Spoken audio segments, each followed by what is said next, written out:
হিজরতের দ্বিতীয় বছর মদিনায় ইসলাম ধীরে ধীরে শক্তিশালী হতে শুরু করেছে। কিন্তু মক্কার কুরাইশরা ইসলামকে মুছে ফেলতে চায়। তারা চাইছিল হজরত মুহাম্মদ সাল্লাল্লাহু আলাইহি ওয়াসাল্লাম এবং তার সাহাবীদেরকে সম্পূর্ণভাবে ধ্বংস করে দিতে। এই সময় মক্কার কাফেররা একটি বড় বাণিজ্য কাফেলা নিয়ে সিরিয়া থেকে ফিরছিল। এই কাফেলার নেতৃত্বে ছিল আবু সুফিয়ান। মুসলমানরা জানতে পারল যে এই কাফেলাটি তাদের ধ্বংসকারী সম্পদের মূল উৎস। তাই হজরত মুহাম্মদ সাল্লাল্লাহু আলাইহি ওয়াসাল্লাম ৩১৩ জন সাহাবী নিয়ে কাফেলাটি আটকাতে বেরিয়ে পড়লেন। তাদের কাছে ছিল মাত্র ২টি ঘোড়া এবং ৭০টি উট। অন্যদিকে আবু সুফিয়ান খবর পেয়ে দ্রুত সাহায্য চাইল মক্কার নেতাদের কাছে। কুরাইশরা এক বিশাল বাহিনী প্রস্তুত করল।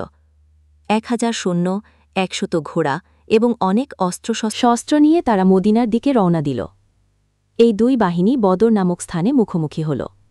বদর ছিল একটি জলাধারপূর্ণ মরুভূমির প্রান্ত, যুদ্ধের জন্য কৌশলগত দিক থেকে গুরুত্বপূর্ণ।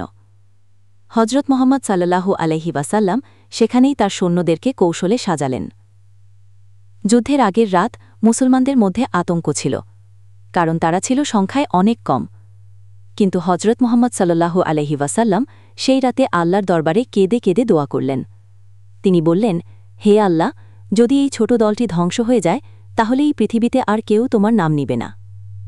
আল্লাহ তাআলা সেই দোয়া কবুল করলেন।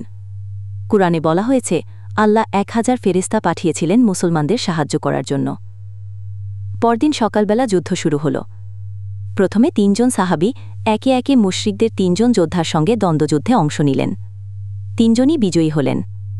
এরপর শুরু হল পূর্ণযুদ্ধ। যদিও মুসলমানরা ছিল অল্প, তবু তাদের ঈমান ছিল অটুট। এক হাতে তরবারি, অন্য হাতে ঈমানের শক্তি।